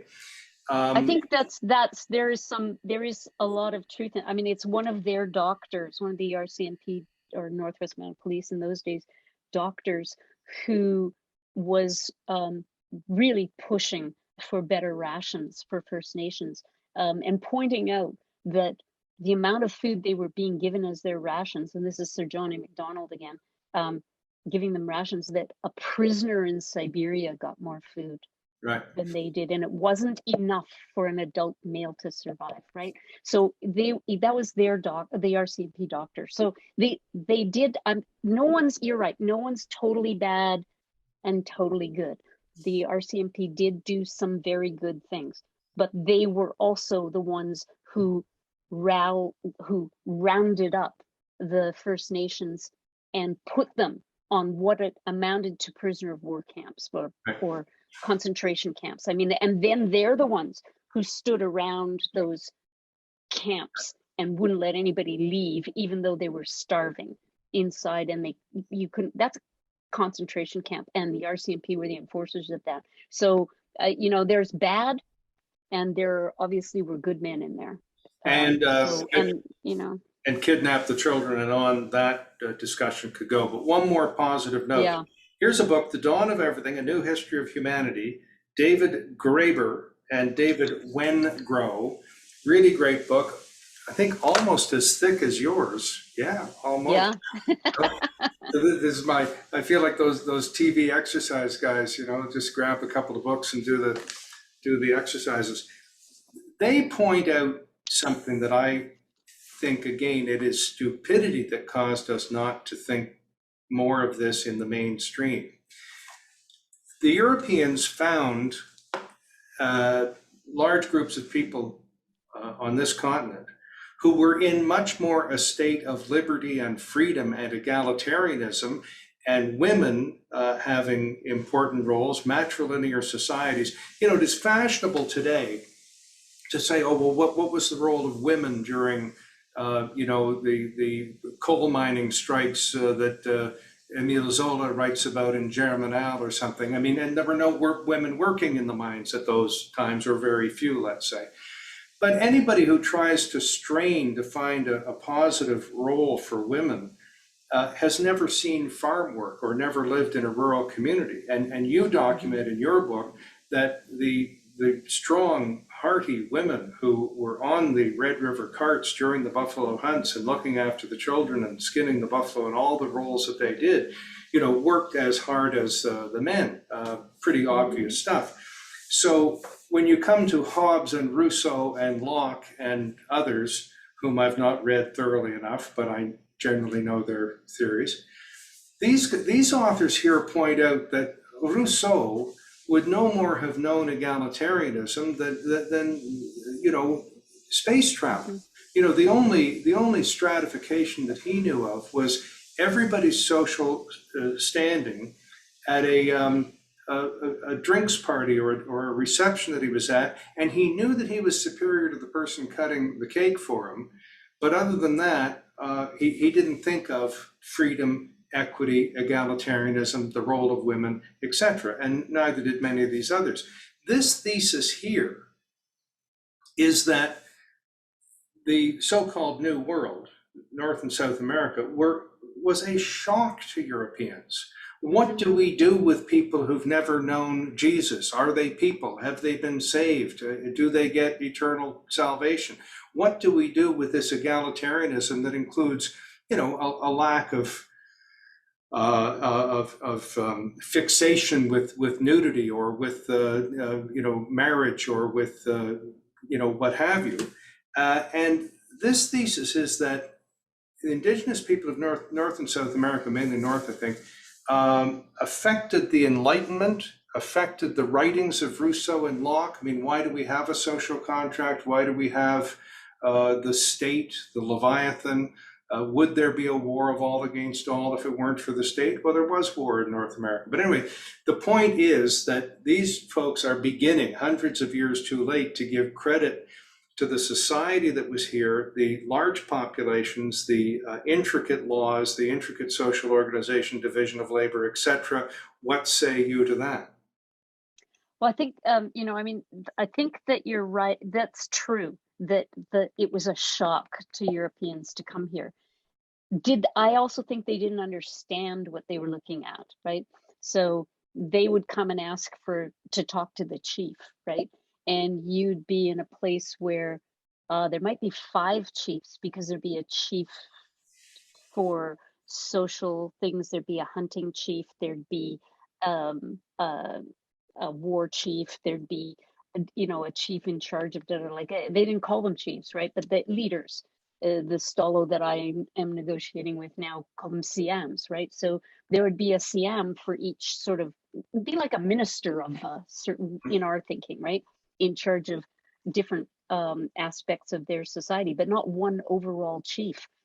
So when they came and they arrived and they asked to speak to the chief, and the people go, oh, I don't know, I don't know, maybe we'll get John over there to go and talk to him, right? And then that would be, oh, you're the chief, and everybody would be, what is he talking about? But this egalitarian thing, I just wanted to say, that still functions in Indigenous societies. It certainly functions in Métis culture really hugely. So I went to Parliament Hill. My uncle Roger was the Minister of Veterans Affairs in the Pearson cabinet, and so is my dad's brother, and he was probably in his generation the Riel family spokesperson, and I took him to Parliament Hill because they were investing Thelma Chalifoux as the first Métis senator, and so I took him there, and he was old, he was in his 80s, and I watched the classic Métis politician at work. Like, this is not a Western politician, this is a classic Métis politician. And he went around to talk to everybody in the room. And at the end, I'm saying, Uncle, are you ready to go? And he says, no, there's still 2 people I haven't talked to yet. He wouldn't go until he had made contact with every single person in the room. And you know who the 2 people he needed to talk to? The guy who was working behind the bar and the older woman who was cleaning up the glasses. And he didn't just go and say, hi, I'm Roger, how are you? No, he has a real conversation with them. Finds out about their kids, where are they going to school, what are you doing? He has a huge conversation with them. And because to his mind, that's what leadership was. It wasn't just talking to the senators in the room. It was talking to everybody in the room, and he wouldn't leave until then. Now, I don't watch any politicians doing that. No. These days. They would never go and talk to the guy behind, other than say, hey, can I have a gin and tonic or whatever. They would not have a conversation or think it worth their while to have a chat with the woman who's cleaning up the glasses and the dishes in the room, right? So it's a very, very different way of looking at things. And also it's very horizontal, right? That's the only way you can think about it, is that it isn't this thing here. So that's why people can look at Trudeau, that guy. I don't know if you listened to this on the radio a couple of weeks ago when Trudeau didn't go to Kamloops, right? And then he went after, and some guy says, I get it. You're just a man. You make mistakes. We all make mistakes. It's okay. We all make mistakes. You didn't come here. You should have come here. You're just a man. Like this. Nobody would say that in Western meeting with him. Well, they wouldn't just look at him and say that. Obviously, his resignation would be called for in the parliamentary system, and all that polarization. And it's also tokenism. It diverts attention. Yeah. Even the name changes that we're talking about. I mean, some of them are hurtful names, but some of them are irrelevant, and they don't redress some of the wrongs. They don't deliver some of that 1.4 million acres. They don't deliver food or the medicine box or other treaty rights. They are just a tokenistic gesture. You raise that senator. Now, memory tells me that senator was appointed by John George Diefenbaker, the first Indigenous senator in Canadian history. I thought the first. No, it would have been. I think it would have been Chrétien. My memory would say it's Chrétien, because it would have been in the 1990s. Well, we will have a super on the bottom there and see who owes whom a beverage at the end of the interview. Well, who is the senator that you're thinking of? I don't know his name. I just think that it was John Diefenbaker who appointed the first Indigenous senator and restored the vote. It had been rescinded, I believe, by Laurier after McDonald, and then I think Diefenbaker restored it. But that's the subject of a beverage, depending on who's right. Okay. Secondly, We can talk about that because I know Jerry St. Germain was another senator, but he was after Thelma. So I didn't know that. I think my uncle Roger was the first Métis or Indigenous person who sat in cabinet. and So speaking of having the humanity to go speak to the server and so on, that's exactly why Martin Luther King was late for most meetings. He would stop and talk to the sanitation worker on the street or anyone, and garnered a lot of information from that. And you're right. I mean, I've seen union leaders do much the same thing. I've seen some politicians, make some point of that kind of interaction. But for the most part, you're right. That's a core value, a core Indigenous value, it seems to me.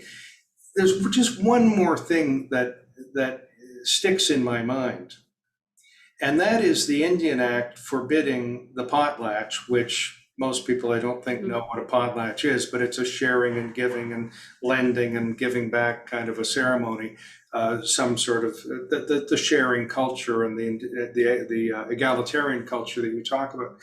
And I asked another expert, well, why do you think, where did they get off outlawing the potlatch? I mean, what business was it of the Canadian government? And this expert said, oh, well, they were worried about communism. They were, they were worried about stifling entrepreneurship in this, what for them was new land. And I said, well, gee, that's 1876. If you wanted to worry about communism, you could worry a little more about the 1848 Communist Manifesto, the Fourth Internationale that Bakunin almost headed, or perhaps the Paris Commune in 1870. I mean, my goodness, of all the things in the world to get paranoid about, it would be Indigenous people sharing stuff, food and clothing, I guess, mainly, and not that. Stupidity has returned in our conversation. I don't think it was about communism, a fear of communism myself. That's not my analysis of what's going on. But the potlatch was there. We use taxes to redistribute wealth, right? That's what we do. We tax you. You pay your personal income tax and all the other taxes that you pay, and the government uses that to build roads and to do the things that need to be done in our society. Subsidize book publishing. Well, sure, and television and radios and newspapers and oil and gas companies and everything else that they subsidize. But whatever it is that they think is in the public interest or public good, whatever it is. But that's how we do it. We do it with money. The potlatch was you could call it their taxation system. It was a means of redistributing the wealth in the community, right? They did it in an entirely different way than we do, but that's the purpose of it, was to redistribute goods into the community in their own very own way. I think personally that what was really going on was that this is just so foreign to, and we wanted to Christianize them. That was our overriding goal at that point, was to Christianize them and make them like us. So in other words, and that's not very Christian. You don't give away all your stuff. You do charity, you give away a tithe to the church or something like that, but you do not give away everything and make yourself poor. You don't do those kinds of things. So they wanted the Christianity to take over Western society, Western governance methods. All of those things were going to come and take over, and they were going to assimilate and change them into that. And potlatch was perhaps one of the most visible means or mechanisms that was just too much, too different from Western, the way the West works our society. But they wanted to stop them from dancing and all of that Europeans wanted to stop people from dancing in the Middle Ages too. Yeah. I mean, I was a professional dancer back in another part of my life, and I remember studying dance, and the people would say, well, we know they were dancing during the Middle Ages because the priests kept telling them to stop. It's Yes, not that we and of have course dancing, examples of them dancing. and we also had people who feared that dancing might lead to the playing of cards, but that's another sin, I think. Or sex. Yeah, well, again, we didn't do the disclaimer there. But it's interesting also that if you read the scriptures in another way, that it is easier for a rich man to get, or a camel to get through the eye of a needle than a rich man to go to heaven, that you should be giving away your things. But you can always quote the scriptures or Shakespeare to mean whatever it is you want to mean or support any argument. Jean Caillet, wonderful, wonderful for you to spend all this time. The fact that you smiled or chuckled in the right places, thank you. And on those occasions when you didn't, I forgive you. You have touched a very serious and important topic with both a light but a thorough touch, and thank you. And I commend the book, and I really did. All these little sticky notes are really someplace that I wanted to discuss with you, and I got to do it. Thanks so much. Thank you very much, Allan. I enjoyed the interview very much. And thanks for your kind words about my book. Can you say a sentence or two goodbye in Métis? Not a sentence or two, but I'll say thank you, merci. And I will say to you, Taillet, which is sort of, I see you. Good. I see you too. Thank you. Okay. Bye-bye. Taillet aussi.